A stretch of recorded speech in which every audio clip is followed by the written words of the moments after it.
은잔도난 사건. 그런데 마침내 드러난 복음의 참 심상치가 않죠. 마침내 드러난 복음의 참 의미. 이런 제목으로 말씀을 함께 나누기를 원합니다. 자, 사도 바울이 전한 복음의 정수 엑사고라쪼. 제가 조직신학 시간에도 한번 나눴고 사실은 바울 서신을 하면서 했던 얘기인데 너무나 중요한 얘기고 오늘 아주 특별한 의미가 있어서 다시 한번 전해드립니다. 여러분 갈라디아서 3장 13절을 우리 한 목소리로 함께 합독하겠습니다. 그리스도께서 시작. 저주를 받은 바 되사 율법의 저주에서 우리를 속량하셨으니 기록된 바 나무에 달린 자마다 저주 아래에 있는 자라 하였습니다. 사도 바울이요, 여러분, 우리에게 그 로마서, 갈라디아서, 에베소서, 골로새 그의 주옥 같은 서신들을 통해서 예수 그리스도께서 십자가에서 행하신 놀라운 일, 하나님께서 아들을 통하여 우리에게 하신 일, 그거를 여러 가지로 펼쳐 보이셨어요, 사도 바울이. 때로는 칭의, justification, 의롭지 않은 우리를 의롭다. 때로는 양자 삼으심, adoption. 너희는 다시는 종의 영을 받지 아니하고 양자의 영을 받아서 이제 감히 아버지를 아바 아버지라 부르니라. adoption. 그리고 때로는 아폴루트로시스라는 표현을 썼는데 뭐냐면 몸값을 지불해, 상업적인 표현으로 몸값을 지불해서 우리를 되사신. 이렇게 사도 바울이 여러 가지로 복음의 정수를 우리에게 알려주셨는데 그 중에 하나입니다, 여러분. 속량. 이 속량이랑 너무나 특별한 의미가 있는 복음의 정수 가운데 하나입니다. 여러분, 이 속량이란 말은 엑사고라쪼라는 헬라어입니다. 엑사고라쪼를 소리나는 대로 그 포네티컬리 영어로 쓰면 이렇게 됩니다. 엑스 아고라쪼. 또는 X라는 말은 헬라어 그 전치사인데 이게 접두어로 붙었어요. 뭐냐면 영어로 치면 out of, 뭘 꺼내는 겁니다. 꺼내는 거예요. 그리고 아고라라는 어근이 남죠. 이게 광장입니다. 오늘날에도 영어에 아고라포비아, 광장 공포증이라는 말이 남아있어요. 이게 광장이에요. 그 뒤에 이게 붙으면 이제 헬라어 동사를 만드는 전미어가 됩니다. 그러니까 광장에서 끄집어내다, 이런 말입니다. 이게 to redeem, 속량하다, 이런 뜻으로, 여러분 이게 사도 바울이 만들어낸 용어입니다. 다른 문헌에는 나오지 않아요. 여러분 이걸 정확하게 설명해 드리기 위해서는 여러분 지금 보시는 게 주전 5세기, 여러분이 잘 아시는 그 에덴스, 그 조감도입니다. 여러분 우리가 자유민주주의 국가에서 살고 있죠. 그래서 우리가 데모크라시, 민주주의를 얘기할 때 그 뿌리를 어디에 두죠? 고대 히랍, 특히 아테네. 이 아테네에서 민주주의가 발흥했어요. 특히 주전 5세기 페리클레스 시대의 고대 아테네는 직접 민주정치. 여러분 우리가 하는 건 대의 민주정치입니다. 우리가 국회의원 뽑고 나면 지들이 알아서 하잖아요. 그렇죠? 이게 대의 민주정치예요. 하지만 저 때에는 20세 이상의 성인 자유 남자들이 다 모여서 백성 전체가 한 표를 행사합니다. 그러니까 직접 민주주의 정치예요. 이 놀라운 민주주의가 저 바로 주전 5세기 2500년 전에 아테네에서 시작을 했어요. 그런데 여러분 제가 요거를 좀 설명을 해드릴게요. 지금 이게 아테네 조감도인데 저 왼편 오른쪽 왼편 위에 아크로폴리스라는 게 있습니다. 여러분 잘 아시는 신전도 있고 도시 전체가 이렇게 내려다 보이는 이 아크로폴리스고요. 도시 한가운데 저 큰 광장이 있습니다. 이게 아고라입니다. 이게 광장입니다. 이 아고라에서 저들이 20세 이상 성인 남자들이 다 모여요. 그래서 우리가 스파르타랑 전쟁을 할 거냐 말 거냐, 새로 저 사람을 우리의 지도자로 뽑을 거냐 말 거냐, 백성 한 사람 한 사람이 다 표를 던지는 거예요. 이 직접 민주정치를 하는 겁니다. 그런데 여러분 세상에 어떻게 2500년 전에 이렇게 기가 막힌 제도를 할 수 있었을까요? 어떻게 이렇게 위대한 민주주의 정치를 할 수 있었을까요? 거기엔 다 대가가 있었습니다. 여러분 그러니까 아테네가 뭐 그렇게 뭐냐 하면 저 페리클레스 시대의 주전 5세기 혹은 4세기 무렵에 아테네 시민 가운데, 아테네 백성 가운데 25%는 학자에 따라서는 35%까지도 잡습니다. 10명 중 3명, 4명은 다 노예였어요. 그게 무슨 얘기냐면 노예들이 죽어라고 일을 하기 때문에 자유민들은 할 일이 없어요. 그러니까 이 사람들은 맨날 철학 얘기하고 정치 얘기하는 거야. 남의 고통 가운데 이걸 헤렌포크 데모크라시라고 합니다. 특권 소유 계층의 민주주의 정치. 그걸 이루고 있었던 겁니다. 대가가 있었던 거예요. 자, 그러니 여러분 생각해 보세요. 다시 그 아고라를 보여드리면 저 아고라에서 직접 민주정치를 하는데 여러분 정치를 24/7 하겠어요? 날이면 날마다 정치를 하겠어요? 나머지 기간에 뭐 하겠어요? 저기에 마켓이 생깁니다. 상인들이 물건을 갖고 와서 사고 팔고 해요. 그리고 아까도 말씀드린 것처럼 인구의 3명, 4명, 10명 중 3명, 4명이 노예예요. 그러니까 끊임없이 노예들이 유입되지 않으면 저 정치는, 저 경제는 살아남지를 못해요. 그러니까 저 아고라에는 노예 시장이 정기적으로 섰던 겁니다. 사도 바울이 엑자고라쪼라는 말을 한 건 뭐냐면 저와 여러분이 범죄함으로 반역함으로 우리는 사단의 하수인, 사단의 종이 되어서 지금 고랑에 채워져서 팔려가고 있는 입장이에요. 여러분 노예 시장에 가보면요, 우리는 본 적이 없지만 전나로 다 빨가벗, 왜? 생식 기능이 있는가 없는가도 보여줘야 되니까 전나로, 그리고 뭐 이빨도 다 보여주고 힘이 얼마나 센지 다 보여주고 이제 팔려가는 그런 처참한 입장에 우리가 놓여 있는데 사도 바울이 엑자고라쪼라는 말을 통해서 우리에게 한 거는 뭐냐 하면 예수 그리스도께서 그런 우리를 아고라 노예 시장에서 끄집어내셨다라는 얘기예요. 그게 예수께서 하신 redemption, 속량이라는 겁니다. 예수로 말미암아 그가 몸값을 지불했기 때문에 우리는 자유자가 된 겁니다. 여러분 이게 엑자고라쪼가 말하는, 사도 바울이 갈라디아서 3장 14절, 13절 그리고 4장 5절에도 써요. 에베소서와 골로새서에도 씁니다. 엑자고라쪼라는 말을 합니다. 속량. 사도 바울이 전한 복음의 정수. 여러분 이거를 여러분 머릿속에 잘 갈무리해 두시기 바랍니다. 엑사고라쪼. 자, 오늘 이야기 속으로 들어가 보면 2장이나 되니까 제가 또 빠르게 요약해서 강남 쪽집게 스타일로. 네. 자, 첫 번째, 유다 베냐민을 위하여 담보가 되다. 43장 1절부터 15절까지입니다. 가나안의 기근이 계속돼요. 이제 갖고 온 음식이 다 떨어졌어요. 그래서 야곱이 얘들아 니들이 또 가야 되겠다. 애굽에 또 가라. 이제 유다가 나섭니다. 아버지 저희가 절대로 갈 수가 없습니다. 베냐민과 함께 가지 않으면. 왜? 그곳 총리 대신이 너희가 막내 아들을 데려오기 전에 날 볼 생각을 하지 말아라. 우리가 베냐민 없이 갔다가 그냥 바로 붙잡혀서 바로 감옥으로 갑니다. 그러니 아버지 이래도 죽을 판 저래도 죽을 판 베냐민을 보내주십시오. 이번에는 제가 베냐민의 담보가 되겠습니다. 베냐민을 온전히 데려오지 못하면 내가 영원토록 죄짐을 지겠습니다. 이렇게까지 유다가 나서요. 그래서 이제 야곱이 할 수 없이 베냐민을 내어줍니다. 그리고는 가나안의 좋은 소산을 이제 곡물로, 예물로 가서 바치고, 그리고는 이제 야곱이 이런 말을 하죠. 내가 자식을 잃게 되면 잃으리로다. 여러분 이 말은 사실은 에스더에 나오는 내가 죽으면 죽으리이다 하고 똑같은 문법적 구조를 가지고 있습니다. 하나님께서 어떻게 하시든 나는 따를 수밖에 없다. 이제 그런 이야기를 합니다. 자, 그리고 두 번째, 이제 흥겨운 잔치, 몰래 흘린 눈물. 43장 16절부터 끝절까지 34절까지입니다. 요셉이 딱 보니까요, 이 11명의 형제들이 왔어요. 지난번과 다르게. 딱 보니까 베냐민이 있어요.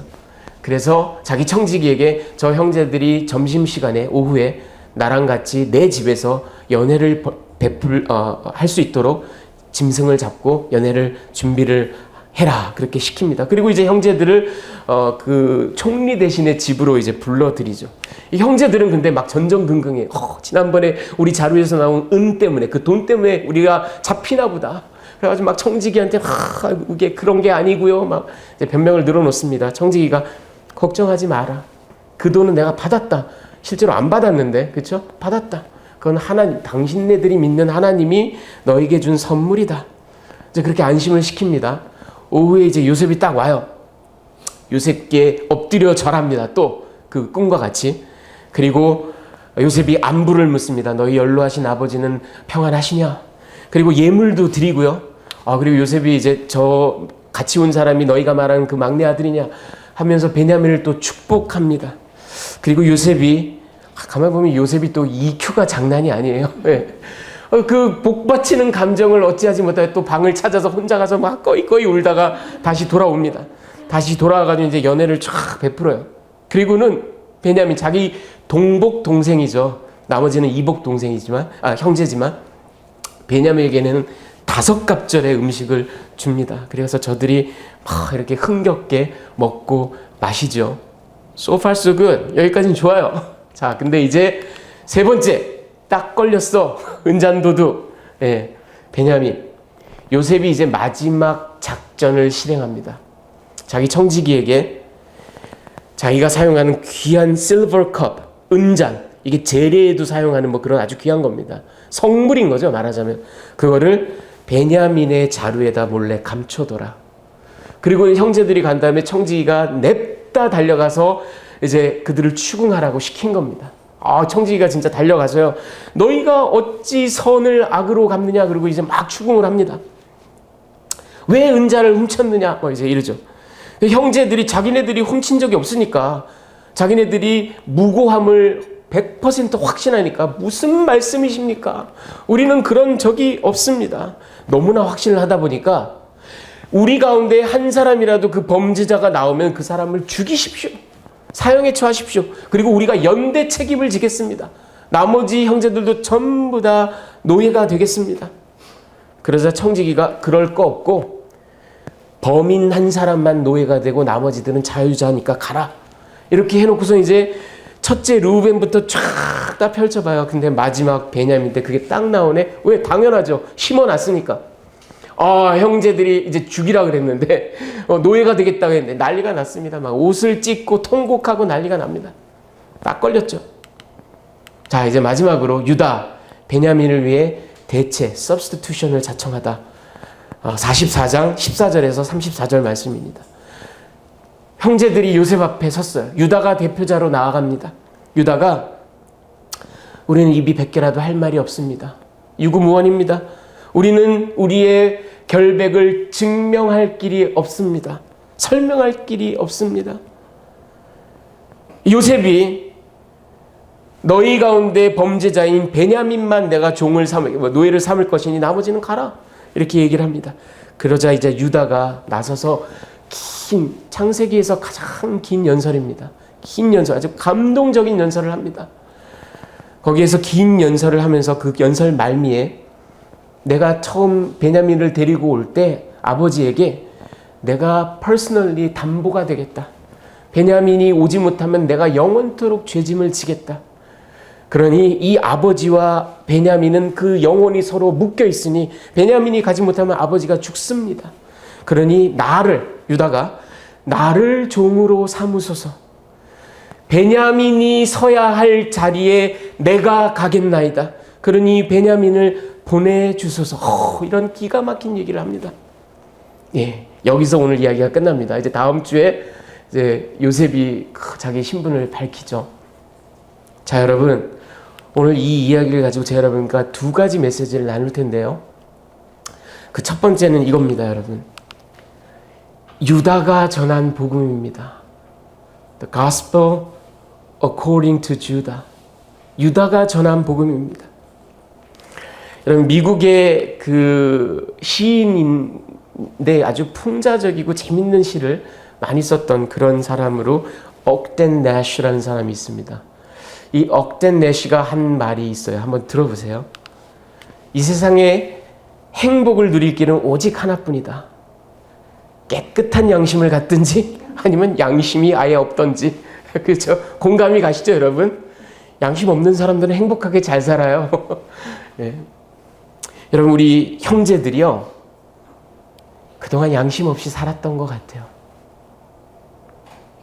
지난주에 우리가 동생에게 죄를 져서 이런 일이 있나 보다. 그거는 지네 앞에 발등에 불 떨어지고 난 다음에 한 말이고요. 지네는 지난 22년 동안 잘 먹고 잘 살았어요. 지난주에 제가 말씀드린 그 머시니스트 트레버 레즈닉처럼 막 파리하게 몇십 파운드씩 빠지고 말라간 것도 아니고요. 환영과 환청을 들은 것도 아니고요. 멀쩡히 아들, 딸 낳고 잘 살았습니다. 양심 없이 살았나 봐요. 그러다가 지난주에 우리가 이런 죄를 저질러서 처음 그런 단초가 되는 말을 하더니만 오늘 드디어 오늘 유다가 보여준 모습은 정말로 양심이 회복된 듯한, 그 도덕적 가책을 깊이 느끼고 있는 듯한, 그리고 종교적인 genuine한 repentance, 진정한 회심이 있다면 그거에 필적할 만한 그런 모습을 오늘 유다가 보여주고 있습니다. 여러분, 44장 16절 유다가 말하되 우리가 내 주께 요셉에게 무슨 말을 하오리까? 무슨 설명을 하오리까? 우리가 어떻게 우리의 정직함을, 이거 안 된다라는 얘기입니다. 안 된다라는 걸 깨달았어요. 그리고 그가 한 말을 보십시오. 하나님이 종들의 죄악을 찾아내셨으니 우리가 종이 되겠나이다. 여러분, 이게 왜 그토록 진정한 회개의 말인지 제가 설명을 해드릴게요. 여러분, 저들은 지금 유다를 비롯해서 나머지 형제들은 죽었다 깨나도 자기네들이 은잔을 훔친 적이 없다라는 걸 알아요. 더군다나 자기네는 애시당초부터 자기네 돈자루에 처음 같이 딸려왔던 그 돈, 그것도 자기네가 꿀꺽하지 않았다라는 걸 확실히 보이기 위해서 이번에 2곱절이나 돈을 가지고 왔어요. 나름대로 정직하게, 나름대로 의롭게, 나름대로 완벽하게 행동해 왔습니다. 하지만 그가 지금 고백하고 있는 건 그겁니다.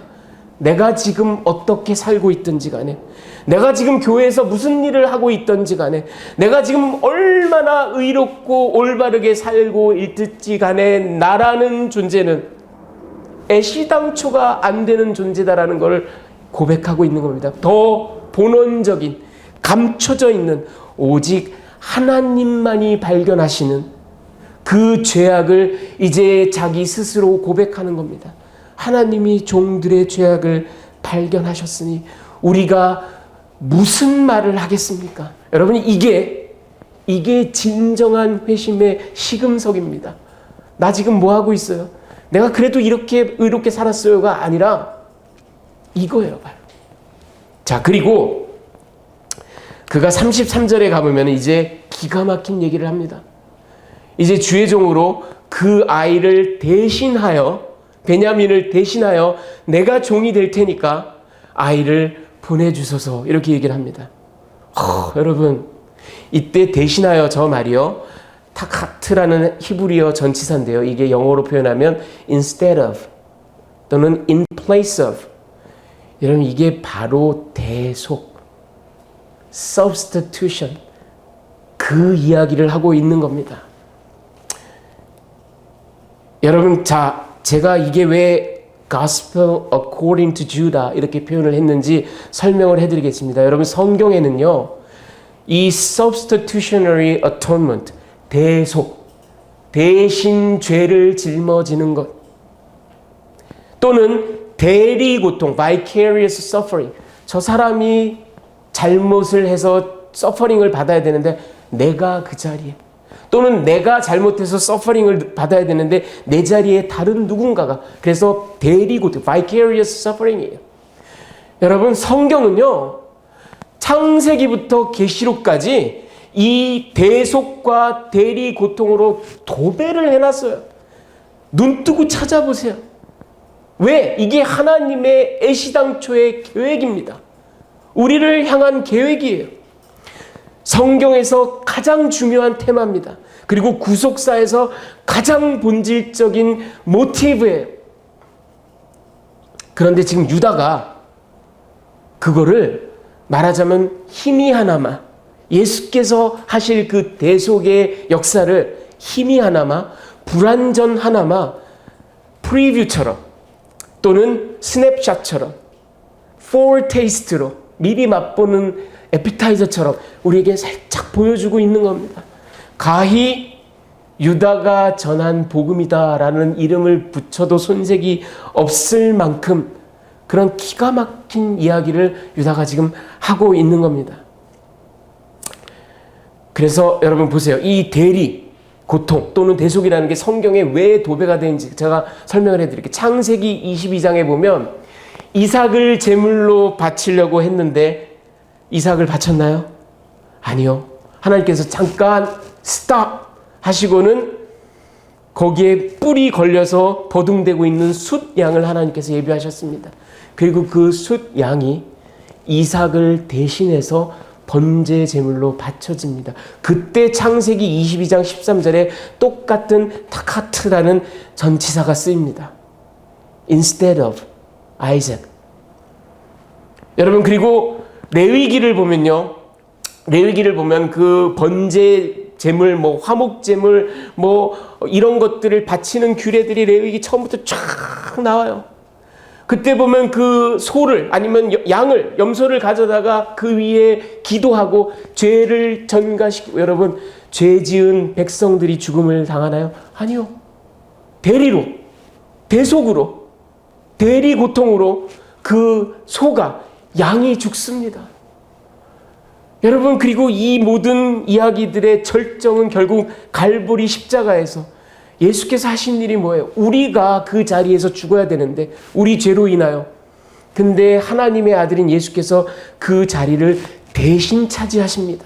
그리고 우리가 마땅히 고통받아야 되는데 그가 vicarious suffering 대신 고통을 받 여러분 이게 성경 전체에 흐르고 있는 하나님의 플랜입니다. 하나님의 계획이에요. 그 오늘 유다가 그것을 일면이지만 희미하지만 우리에게 살짝 열어서 보여준 겁니다. 자, 그러니 여러분 제가 아까 엑사고라쪼라는 말을 했죠. 사도 바울이 만들어낸 말입니다. 아고라, 노예 시장에서 팔려가고 있는 노예를 엑사고라쪼 꺼낸다라 그랬죠. 이게 속량, 그가 갈라디아서 3장 13절에 쓴 속량입니다. 여러분 그때 제가 설명해 드렸죠. 이 헬라어 전치사가 안에 있는 걸 밖으로 꺼내는 게 액 또는 액트 이게 붙어서 엑사고라쪼예요. 저 전치사에 반대되는 개념이 뭔지 아십니까? 밖에서 안으로 들어오는 거. 영어로 치면 into. 이게 바로 아이스입니다. 헬라어로. 아이스. 그래서 여러분 오늘 유다가 베냐민을 위해 제안한 일이 뭐냐면 아이사고라쪼입니다. 아이사고라쪼. 아이스. 아까 제가 전치사 설명드렸죠? 접두어로 붙는. 무슨 얘기냐면 노예를 속량하기 위해 내가 노예로 아고라에 들어가겠습니다. 유다가 한 일이 이거예요. 여러분 그리고 이게 예수께서 우리에게 하신 일입니다. 아고라에 있는 우리를 꺼내기 위하여 예수께서 아고라에 오셔서 그가 몸값을 지불하기 위하여 죽으신 겁니다. 오늘 유다가 말하자면 그 예수가 하실 일 아이스 아고라쪼를 자기가 자청하고 나선 겁니다. 그래서 여러분 제가 유다가 전한 복음이다 이렇게 표현한 겁니다. 여러분 헬라어 사전을 1000번 만번을 찾으셔도 아이스 아고라쪼는 없습니다. 이건 제가 지어낸 말입니다. 제가 지어낸 말이에요. 엑사고라쪼에 착안해서. 자 그런데 여러분 제가 두 번째 메시지를 전하겠습니다. 반전. 복음은 다른 곳에 있었다. 여러분 제가 여기까지 딱 말씀을 준비하고 책을 딱 덮었어요. 오늘 이 말씀을 함께 나눠야겠다. 가슴이 막 복받쳐 올라요. 예수께서 하신 일. 근데 어딘가 모르게 좀 찜찜해요. 석연치가 않아요. 이건 무슨 감정이지? 무슨 마음이지? 제가 그리고 다시 한번 묵상하면서 다시 한번 기도했어요. 물론 여러분 유다가 오늘 나를 아고라로 보내소서 나를 종 삼으소서 기가 막힌 얘기를 해요. 마치 예수께서 앞으로 하실 일을 예표라도 하는 듯이 유다에게 그런 기가 막힌 예견적인 그런 모습이 있었던 건 사실. 그런데 저를 끝까지 괴롭혔던 한 가지 생각이 뭐냐면 이거예요. 그런데 이게 복음의 진정한 완전한 모습인가? 이게 완전한 복음인가? 아니에요, 여러분. 제가 그걸 깨달았어요.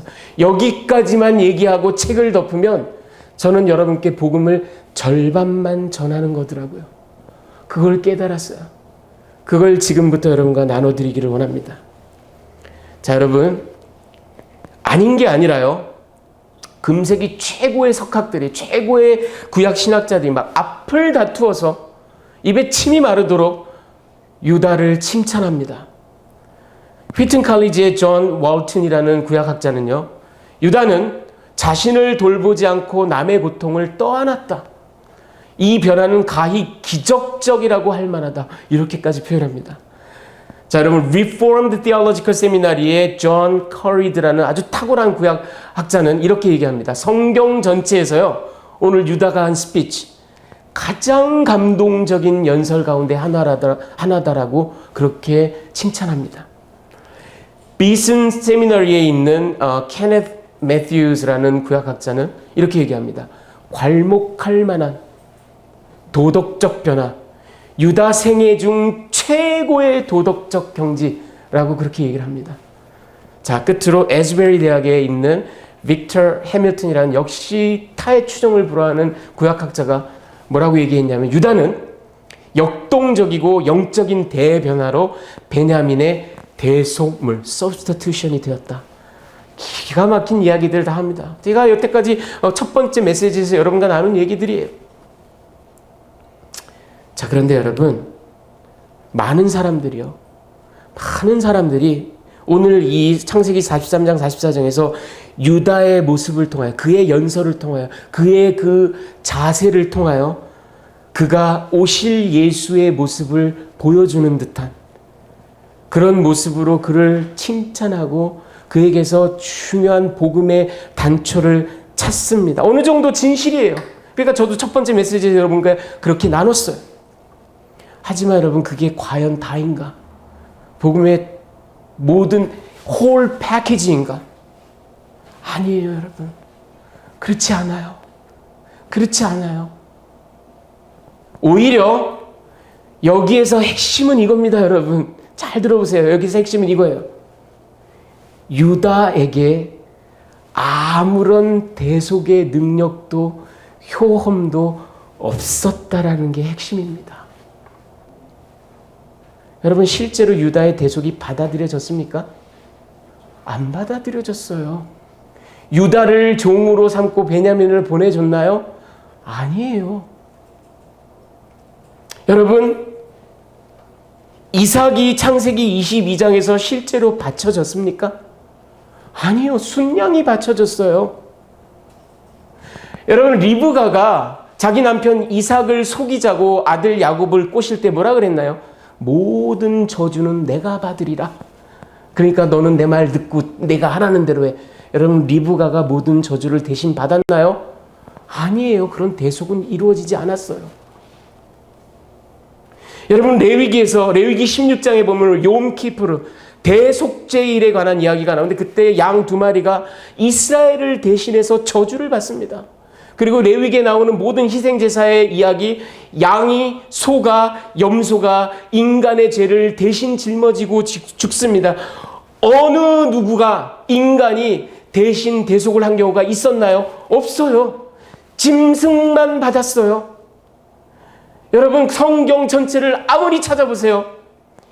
인간이, 유다가, 리브가가, 이삭이 대속의 효험을 발휘한 적은 단 한 번도 없습니다. 오직 짐승이, 그리고 오직 하나님의 아들 예수만 대속물이 되셨어요. 여러분, 여기에 핵심은 오히려 유다가 기가 막힌 얘기를 했다가 핵심이 아니라 그에겐 아무런 능력이 없었다. 오히려 관건은 요셉이 쥐고 있었다. 요셉이 용서해야만 해결되는 겁니다. 요셉이 진노를 누그러뜨려야만 해결이 되는 문제입니다. 핵심은 유다의 찬란한 그런 제안이 아니라 그의 offering, self-sacrifice가 아니라 유다가 철저히 요셉의 긍휼에 의존했다라는 게 핵심입니다. 오펜드를 입었던 요셉이 해결해야만 풀리는 문제입니다. 우리의 죄악도 오펜드를 당하셨던 하나님께서 작정하고 해결하셔야만 해결이 되는 문제입니다. 여러분, 제가 이런 얘기까지는 안 하려고 했는데 여러분들이 하도 유다를 높이 평가하시니까 이런 얘기까지는 안 하려고 했는데 들어보세요. 따지고 보면 아이러니입니다. 따지고 보면은 역설이에요. 지금 유다가 뭐라 그러나요? 기가 막히게도 내가 종이 되겠습니다. 그러니 베냐민을 내보내십시오. 멋진 말이죠. 기가 막힌 말이죠. 그런데 애시당초 요셉을 종으로 팔아먹자고 한 사람이 유다입니다. 종으로 팔아먹자고 한 사람이 유다예요. 여러분, 유다가 제가 개인적으로 담보가 되겠습니다. 기가 막힌 얘기죠. 누가 누구를 위해서 담보가 돼요. 그런데 그런 얘기를 해요. 그런데 여러분, 창세기 38장을 되살려 보세요. 담보라는 말에 배어있는, 적어도 유다에게 배어있는 죄책이 뭡니까? 유다가 자기 며느리 다말과 성관계를 갖고 담보물로 지팡이와 인장을 줬어요. 담보라는 말에는 다른 사람은 몰라도 적어도 유다에게는 그 깊고 깊은 죄책이 임베드 되어 있는 말이에요. 그런 유다가 뭘 해결을 해요? 그런 유다가. 여러분, 유다는요, 여기서 멋진 이야기를 한 건 사실입니다. 그리고 오실 예수께서 하실 일의 일부분을 보여준 건 사실입니다. 하지만 거기서 멈추면 복음이 완전한 패키지가 아니에요. 복음의 진정한 패키지는 오히려 거기에 있지 않아요. 유다는 해결할 능력이 없어요. 요셉이 해결할 수 있어요.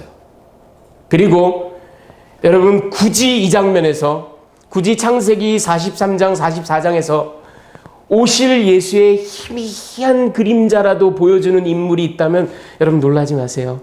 그건 유다가 아니에요. 제가 깊이 묵상해 보니까 그건 유다가 아니에요. 베냐민입니다. 왜 그럴까요? 보세요, 여러분. 요셉 입장에서 갈아 마셔도 시원찮을 형제들이 나타났어요. 갈아 마셔도 시원찮아요. 보는 즉시 주리를 틀어서 모가지를 쳐도 시원치 않을 죄인들이에요. 그런데 요셉이 오늘 어떻게 했습니까? 그 베냐민이 거기 있는 모습을 보고 compassion이 boiled over 했다. 그렇게 나와요. 여러분, 이 표현은 성경에서 딱 한 군데만 더 나옵니다. 열왕기상에 보면 여러분이 잘 아시는 솔로몬의 그 유명한 재판. 저 아이를 반으로 뚝 잘라서 두 어머니에게 나눠주어라 그랬더니 진짜 엄마가 compassion이 boiled over. 아니 죽이지 마세요. 살려주세요. 그거와 똑같은 표현이 나와요. 베냐민을 보자마자 compassion이 여러분, 갈아 마셔도 시원찮을 우리 죄인들을 하나님께서 예수를 보고 우리를 불쌍히 여기신 겁니다. 그리고 여러분, 오늘 이 테스트의 핵심이 뭐예요? 요셉이 이 테스트의 핵심이 뭐예요? 끝까지 저 형제들이 베냐민을 붙들고 놓지 않는가를 보기 위한 겁니다. 그런데 과연 유다가 나를 종으로 삼고 베냐민을 보내소서 끝까지 놓치지 않았어요. 끝까지 베냐민을 안어했어요. 끝까지 베냐민을 프로텍트했어요. 20여 년 전에 자기는 그렇게 쉽게 팔아먹었지만 여러분, 우리가 최후 심판대 앞에 섰을 때 우리가 뭘로 삽니까? 갈아 마셔도 시원찮을 우리 죄인들을 하나님께서 네가 끝까지 예수의 이름을 붙들었는가 안 붙들었는가, 예수의 이름을 안어했는가 안 했는가, 그걸 보고 우리를 받아주시는 겁니다. 여러분, 그러니까 오늘 이 장면에서 굳이 예수의 그림자를 따지자면 오히려 베냐민에 더 가까워요. 보다 정확하게는 유다와 베냐민을 한꺼번에 합친 어떤 인물이 예수의 모습입니다. 여러분, 예수께서 십자가에서 우리를 위해서 하신 일이 우리의 자리를 대신 자청했는데, 유다와는 다르게, 리브가와는 다르게 그는 흠도 결점도 죄도 없으시면서 실제로 그 일을 감당하셨어요. 실제로 나 때문에 죽으셨어요. 그리고 이제 그를 안어하기 때문에, 저와 여러분이 그를 끝까지 붙들기 때문에 가라 마셔도 시원찮은 우리 죄인들을 하나님께서 내가 예수로 인하여 너를 불쌍히 여긴다. 오늘 요셉이 저 흉악무도한 형제들이지만 내가 베냐민을 보고 당신네들을 용서합니다 하는 것과 똑같아요. 여러분, 이게 숨어있는 복음의 핵심입니다. 여기까지 보셔야 완전한 복음입니다. 오직 하나님만이 해결하실 수 있습니다. 보세요. 우리 가운데 누구도 해결 못해요. 오직 하나님께서, 하나님이신 하나님의 아들이 오셔서 해결하셨잖아요. 여러분, 영국의 위대한 캔터베리 대주교를 보냈던 윌리엄 템플이라는 아주 탁월한 신학자요 성직자가 있었습니다. 이 사람이 한 얘기, 제가 참 좋아하는 얘기가 있어요. 하나님께서 베푸신 구원에 내가 보탠 것이 딱 하나 있는데 그것은 나의 죄뿐이다. 여러분, 내가 구원받을 만해서 구원받았다라고 생각하세요? 나에게 선한 구석이 있어서 구원받았다라고 생각하세요? 그래도 나니까, 내가 남들한테 피해 끼치지 않으려고 나는 열심히 사는 존재고, 그래도 하나님이 나를 그래서 어여삐 여기서, 그렇지 않아요. 우리가 컨트리뷰트한 게 있다면 오직 우리의 죄밖에 없습니다.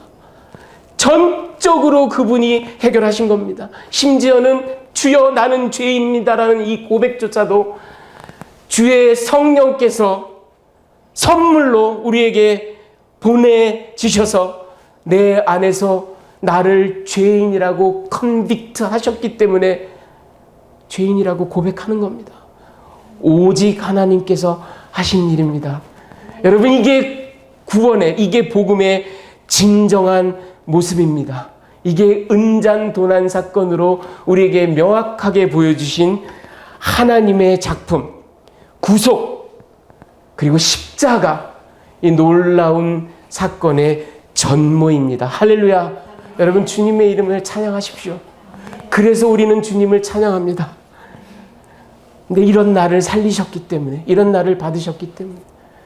자, 여러분, 다 같이 이 말씀을 기억하시면서 우리 함께 찬양 드리기를 원합니다.